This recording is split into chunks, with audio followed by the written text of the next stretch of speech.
سبحان ربی العلی وہاب اللہم صلی علی سیدنا محمد وعلی آل سیدنا محمد وبارک وسلم ربنا ظلمنا انفسنا وان لم تغفر لنا وترحمنا لنکونن من الخاسرین۔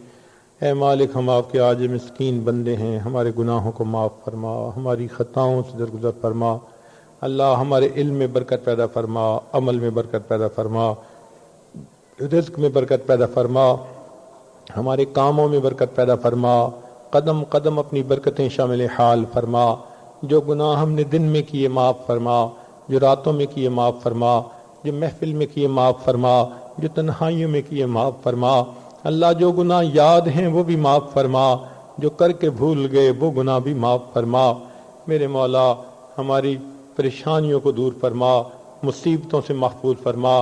جو بے اولاد ہیں ان کو اولاد نرینہ عطا فرما، جو صاحب اولاد ہیں ان کی اولادوں کو نیکوکار بنا، فرما بردار بنا، ماں باپ کی آنکھوں کی ٹھنڈک بنا۔ جن گھروں میں جوان بچے بچیاں موجود ہیں ان کی اچھی تربیت فرما، ماں باپ کے لیے ان کے فرض ادا کرنے آسان فرما۔ اللہ جو مقروض ہیں قرضے کی ادائیگی کی سبیل پیدا فرما۔ اللہ جو بیمار ہیں ان کو شفا عطا فرما۔ اللہ جو پریشان حال ہیں ان کی پریشانیوں کو دور فرما۔ اللہ جو مصیبتوں میں پھنسے ہیں ان کی مصیبتوں کو دور فرما۔ اے اللہ جو دین سے دور ہیں اللہ ان کو دین کے قریب فرما۔ میرے مولا جو فسق و فجور میں مبتلا ہیں ان کو توبہ کی توفیق عطا فرما۔ اللہ ہماری اس توبہ کو قبول فرما۔ میرے مولا جب بچہ پریشان ہوتا ہے ماں باپ کی طرف دوڑتا ہے، بندے پریشان ہوتے ہیں پروردگار کی طرف لوٹتے ہیں۔ اے بے کسوں کے دستگیر، اے ٹوٹے دلوں کو تسلی دینے والے، اے خالی جھولیوں کو بھر دینے والے، اے گناہگاروں کے گناہوں پہ رحمت کی چادر ڈال دینے والے، اللہ ہمارے ساتھ بھی درگزر کا معاملہ فرما۔ اے اللہ ہم نے تو دنیا داروں کو دیکھا، اگر کسی گھر کی عورتیں چل کے آ جائیں تو وہ قتل کے مقدمے بھی معاف کر دیتے ہیں۔ اللہ جب دنیا والے بھی اتنا لحاظ کر لیتے ہیں تو یہ آپ کی بندیاں آپ کے در پر چل کر آئی بیٹھی ہیں، دامن اٹھائے ہیں، اللہ ہاتھ پھیلائے ہیں، آپ سے معافی مانگتی ہیں۔ اللہ اپنے گناہوں پہ نادم ہے، شرمندہ ہے۔ میرے مالک ہم نے بڑی خطائیں کی، بڑے گناہ کیے، ہم بھولے رہے، بھٹکے رہے، اللہ آپ ہی معاف کر دینے والے ہیں۔ اللہ اٹھے ہاتھوں کو قبول کر لیجئے، ہماری توبہ قبول فرما لیجئے، آئندہ نیکوکاری کی زندگی توفیق عطا فرما دیجئے۔ اے اللہ ہم اب تک غافل رہے، ہم نے اپنے محبوب کی سنتوں کی قدر نہ کی، اللہ اس بے قدری والے گناہ کو معاف کر دینا۔ اے اللہ ہم نے آپ کے محبوب کی سنتوں کی قدر نہ کی، اس بے قدری والے گناہ کو معاف کر دینا۔ اللہ ہمارے گھروں کو اپنے محبوب کی سنتوں سے سجا دینا اور ان کو زندہ کرنے کی ہمیں توفیق عطا فرما دینا۔ اللہ ہمیں اولاد کے غموں سے محفوظ فرما، اولاد کی پریشانیوں سے محفوظ فرما۔ اے اللہ اولاد کی بگاڑ سے محفوظ فرما، قیامت تک آنے والے نسلوں کے ایمان کی حفاظت فرما۔ اے اللہ فتنوں میں پڑنے سے محفوظ فرما، بھی محفوظ فرما۔ رب کریم ہمارے ساتھ درگزر کا معاملہ فرما۔ اے اللہ جو بھی نیک مرادیں ہیں پوری فرما۔ اللہ ہمیں نماز کی حضوری نصیب فرما، سجدے کا سرور نصیب فرما، قرآن پاک پڑھنے کا لطف نصیب فرما، رات کے آخری پہر کے مناجات کی لذت نصیب فرما۔ اے اللہ جس طرح آپ چاہتے ہیں ہمیں ویسا بننے کی توفیق عطا فرما۔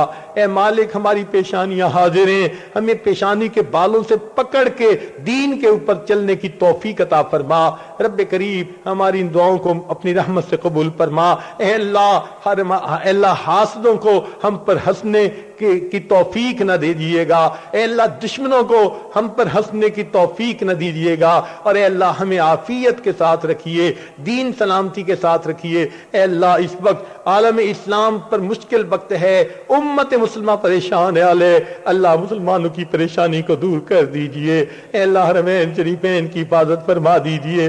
اے اللہ کتنی عورتیں بے گھر ہو گئیں، کتنی عورتیں بیوہ ہو گئیں، کتنی بچیاں یتیم ہو گئی۔ اللہ دنیا میں کتنی ایسے مسلمان کلمہ گو خواتین ہیں جن کے جوان بچے ان سے جدا ہو گئے، کتنی تکلیفیں اٹھاتی پھر رہی ہیں، گھر سے بے گھر ہیں، سر چھپانے کی کوئی جگہ نہیں، کفار ان پر آگ برساتے ہیں، ان کو کھانے کو نہیں ملتا۔ میرے مولا سب ایسے پریشان لوگوں کی پریشانیوں کو دور فرما دینا، اور اللہ ہمیں آزمائشوں سے بچا لینا۔ اللہ ہم تو ناپ تول کے قابل قابل نہیں۔ اے اللہ ہم تو آپ کے ناز نعمت کے پلے ہوئے بندے ہیں، میرے مولا ان نعمتوں کو واپس نہ لینا اور ہم نعمتوں کو اور بڑھا دینا اور ہمیں ان کی قدردانی کی توفیق عطا فرما دینا۔ اللہ جن مستوران نے دعاؤں کے لیے کہا ہے، یہ دعاؤں کے لیے جنہوں نے پیغامات دیے، خط لکھے، وعدے لیے، اے اللہ جن کے ہم پر حقوق آتے ہیں ان سب کی ان دعاؤں میں شامل فرما دیجئے۔ ہمارے والدین عزیز کار مشائخ جو فوت ہو چکے ان کی مغفرت فرما، اور جن کی آپ نے مغفرت کر دی قرب کے اعلیٰ درجات عطا فرما۔ ربنا اے اللہ ہمیں بار بار حرمین شریفین کی زیارت نصیب فرما۔ ربنا تقبل منا انک انت السمیع العلیم تب علینا انک انت التواب الرحیم۔ اے اللہ آج اس محلے میں جتنے بھی مستورات ہیں سب مستورات پر خصوصی رحمت نازل فرما، اس شہر کی مستورات مردوں پر خصوصی رحمت نازل فرما۔ آج کے اس اجتماع کو پورے شہر کے مرد عورتوں کی مغفرت کا سبب بنا۔ صلی اللہ تعالی علی حبیبہ سیدنا محمد و آلہ و اصحابہ اجمعین برحمتک یا ارحم الراحمین۔